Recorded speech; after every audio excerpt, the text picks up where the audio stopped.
Once upon a time, in a distant land of golden deserts and shining palaces, there lived a poor young boy named Aladdin. Aladdin lived in a small, crowded city filled with busy markets, colorful fabrics, and the scent of spices drifting through the air. He was the son of a humble tailor who had passed away when Aladdin was still very young. After his father's death, Aladdin and his mother struggled to survive. Aladdin was not known for hard work. He was carefree and often spent his days wandering the streets, playing with friends, and dreaming of adventure. While other boys learned trades, Aladdin preferred stories of treasure, magic, and faraway kingdoms. One day, a mysterious stranger arrived in the city. The man was dressed richly and spoke kindly, but there was something unusual about him. He claimed to be Aladdin's long-lost uncle. He told Aladdin and his mother that he had traveled from distant lands and had finally returned to help his family. Aladdin's mother was hesitant, but the stranger seemed generous. He gave them gold coins and promised to make Aladdin wealthy beyond imagination. The very next day, the stranger took Aladdin far outside the city, beyond the fields and into the rocky desert hills. They walked until they reached a hidden place between two large stones.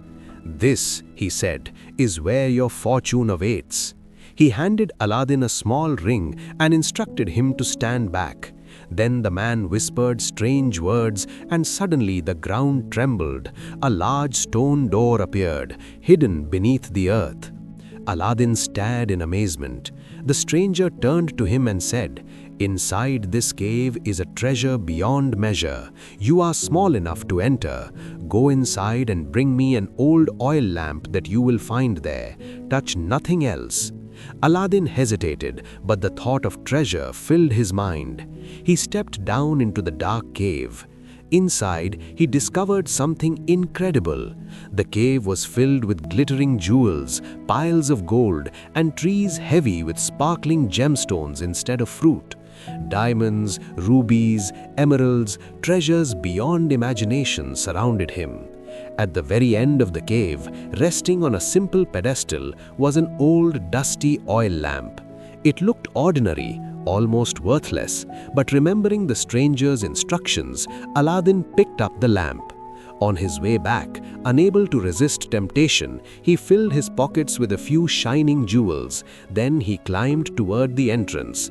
"Give me the lamp," the stranger shouted impatiently from above. "Help me out first, then I will give it to you." The man's eyes filled with anger. He did not want Aladdin out, he wanted the lamp for himself. "Give it to me now," he demanded.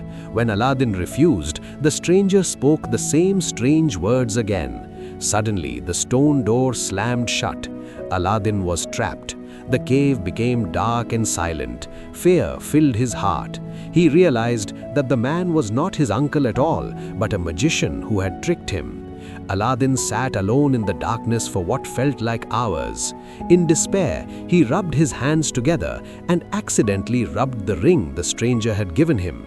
In a flash of light and smoke, a powerful figure appeared before him. It was a genie. "I am the genie of the ring," the spirit said in a booming voice. "What is your command?" Shaking with fear and surprise, Aladdin cried out, "Take me home." In an instant, the cave disappeared, and Aladdin found himself safely back in his mother's house. He told her everything. They were still poor, and the lamp remained dusty and dull. Hoping to sell it for food, Aladdin began to clean it. As he rubbed the lamp, a massive cloud of smoke filled the room.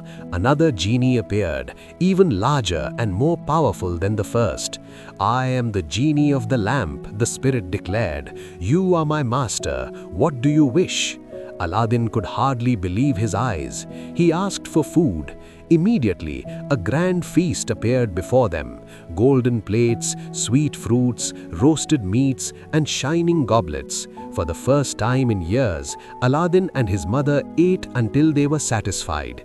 Slowly, Aladdin began to understand the power he possessed. With the genie's help, he gained wealth, fine clothing, and respect. Word of his riches spread throughout the city. One day, as Aladdin walked through the marketplace, he saw the Sultan's daughter, Princess Jasmine. She was graceful and kind, and Aladdin fell in love at once. Determined to win her heart, he asked the genie to build a magnificent palace near the Sultan's own. Overnight, a palace of white marble and glittering towers appeared, more beautiful than anything the kingdom had ever seen. Disguised as a wealthy prince, Aladdin approached the Sultan and asked for Jasmine's hand in marriage. Impressed by his riches and grand palace, the Sultan agreed. Aladdin and Jasmine were married, and for a time they lived in happiness. But far away, the evil magician learned that Aladdin had survived. Furious that the lamp had slipped from his grasp, he returned to the city with a plan. Disguised as a merchant, he walked through the streets shouting, "New lamps for old ones! Trade your old lamp for a new shining one!" Princess Jasmine, unaware of the lamp's power, gave the old dusty lamp to the merchant in exchange for a new one. The magician finally had what he wanted. He rubbed the lamp. The genie appeared. "Take the palace," the magician commanded, "and move it far away to my homeland." In an instant, the palace, with Jasmine inside, vanished from the city. Aladdin returned to find nothing but empty land. Desperate and heartbroken, he remembered the ring. He rubbed it, and the smaller genie appeared. "Take me to my palace," Aladdin commanded. The genie transported him across deserts and seas to the magician's distant land. There he found his palace and rescued Princess Jasmine. Together they outsmarted the magician and regained the magic lamp. With the lamp safely back in his hands, Aladdin wished the magician gone forever. Peace returned. Aladdin ruled wisely beside Princess Jasmine, using the genie's power not for greed, but for good. He helped the poor, strengthened the kingdom, and never forgot the days when he had nothing. In time, he learned that true wealth was not gold or jewels, but courage, wisdom, and love. Moral of the story: great power comes with great responsibility. Luck may open a door, but character determines what you do once you step through it.